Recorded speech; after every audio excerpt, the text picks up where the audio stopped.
ಎಲ್ಲರಿಗೂ ನಮಸ್ಕಾರ. ನನ್ನ ಹೆಸರು ಶ್ರಾವಣಿ ಅಶೋಕ್ ನೂರಂದಪ್ಪನವರ್. ನಾನು 4ನೇ ತರಗತಿಯಲ್ಲಿ ಓದುತ್ತಿದ್ದೇನೆ. ನಮ್ಮ ಶಾಲೆ ಹೆಸರು ಸರ್ಕಾರಿ ಹಿರಿಯ ಪ್ರಾಥಮಿಕ ಶಾಲೆ ಹರನಗಿರಿ. ನಾನು ಇಂದು ಅಭಿನಯ ಗೀತೆಯನ್ನ ಮಾಡುತ್ತಿದ್ದೇನೆ. ತಲೆತಲಾಂತರದಿಂದ ಕೇಳಿಬಂತಹ ಈ ಕತೆ ಇದು ಸತ್ಯದ ಕತೆ. ಇದು ಗೋವಿನ ಕತೆ. ಇದು ಪುಣ್ಯಕೋಟಿಯ ಕತೆ. ಧರಣಿ ಮಂಡಲ ಮಧ್ಯದೊಳಗೆ ಮೆರೆಯುತ್ತಿಹ ಕರ್ನಾಟಕ ದೇಶದಲ್ಲಿರುವ ಕಾಳಿಂಗನೆಂಬಗನ್ ಪರಿಯ ನಿಂತು ಬೇವೆನು. ಎಳೆಯ ಮಾವಿನ ಮರದ ಕೆಳಗೆ ಕೊಳಲನೂದು ತಗೊಲ್ಲ ಗೌಡ ಬಳಸಿನಿಂದ ತುರುಗಳನ್ನು ಬಳಿಗೆ ಕರೆದನು ಹರುಷದಿ. ಗಂಗೆ ಬಾರೆ ಗೌರಿ ಬಾರೆ ತುಂಗಭದ್ರೆ ತಾಯಿ ಬಾರೆ ಪುಣ್ಯಕೋಟಿ ನೀನು ಬಾರೆ ಎಂದು ಗೊಲ್ಲನು ಕರೆದನು.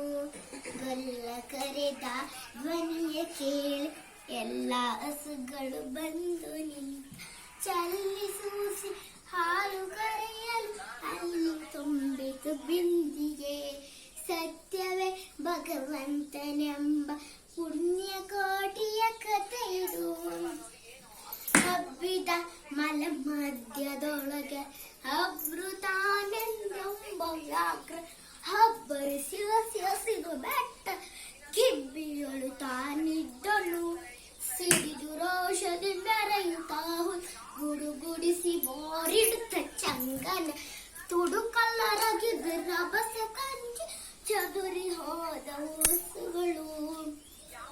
ಪುಣ್ಯಕೋಟಿ ಎಂಬ ಹಸುವು ತನ್ನ ಕಂದನ ನೆನೆದುಕೊಂಡು ಮುನ್ನ ಹಾಲನ್ನು ಕೊಡುವೆನೆಂತ ಚಂದದಿ ತಾ ಬರುತ್ತೀರೆ. ಹಿಂದೆ ನಗೆ ಆಹಾರ ಸಿಕ್ಕ ಎಂದು ಬೇಗನೆ ದುಷ್ಟ ವ್ಯಾಘ್ರ ಬಂದು ಬಳಸಿ ಅಡ್ಡಗಟ್ಟಿ ನಿಂದನ ಹುಲಿರಾಯನು. ಸತ್ಯವೇ ಭಗವಂತನೆಂಬ ಪುಣ್ಯಕೋಟಿಯ ಕತೆ ಇದು. ಎಲ್ಲ ಬಿದ್ದು ನಿನ್ನ ನೀಗಲೇ ಬೀಳವು ಹೈಬೆನು ನಿನ್ನ ಹೊಟ್ಟೆಯ ಸೀಳಿ ಬಿಡುವೆನು ಎನ್ನುತ್ತ ಕೋಪದಿ ಕೂಳ ವ್ಯಾಘ್ರನು ಕೂಗಲು. ಒಂದು ಭಿನ್ನ ಹುಲಿಯ ಕೇಳು ಕಂದನಿರುವನು ದೊಡ್ಡಿ ಒಳಗೆ ಒಂದು ನಿಮಿಷ ಮೊಲೆಯ ಕೊಟ್ಟು ಬಂದು ಸೇರುವೆನಿಲ್ಲಿಗೆ. ಹಸಿದ ವೇಳೆಗೆ ಸಿಕ್ಕಿದೊಡವು ವಶವ ಮಾಡದೆ ಬಿಡಲು ನೀನು. ನುಸುಳಿ ಹೋಗುವೆ ಮತ್ತೆ ಬರುವೆ ಉಸಿಯ ನಾಡುವೆನೆಂದಿತೋ. ಸತ್ಯವೇ ನಮ್ಮ ತಾಯಿ ತಂದೆ, ಸತ್ಯವೇ ನಮ್ಮ ಬಂಧು ಬಳಗ. ಸತ್ಯವಾಕಕ್ಕೆ ತಪ್ಪಿ ನಡೆದರೆ ಮೆಚ್ಚನ ಪರಮಾತ್ಮನು. ಸತ್ಯವೇ ಭಗವಂತನೆಂಬ ಪುಣ್ಯಕೋಟಿಯ ಕತೆ ಇದು. ಕೊಂದು ತಿನ್ನುವೆನೆಂಬ ಹುಲಿಗೆ ಚಂದದಿಂದ ಭಾಷೆ ಇತ್ತು.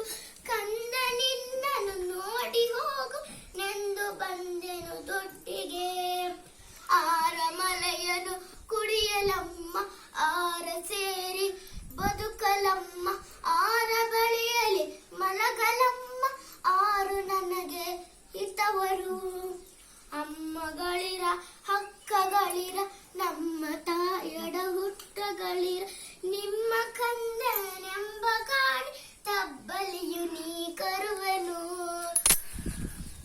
ಮುಂದೆ ಬಂದರೆ ಹಾಯಬೇಡಿ ಹಿಂದೆ ಬಂದರೆ ಒದೆಯಬೇಡಿ ಕಂದ ನಿಮ್ಮವನೆಂದು ಕಾಣಿ ತಬ್ಬಲಿಯು ನೀ ಕರುವನು. ತಬ್ಬಲಿಯು ನೀ ಕರುವನು.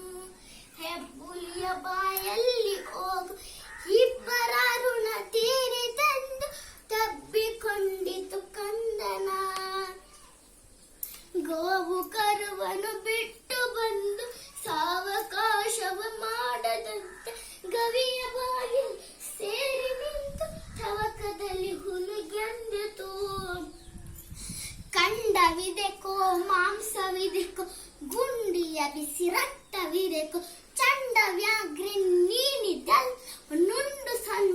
ದಿಂದಿರು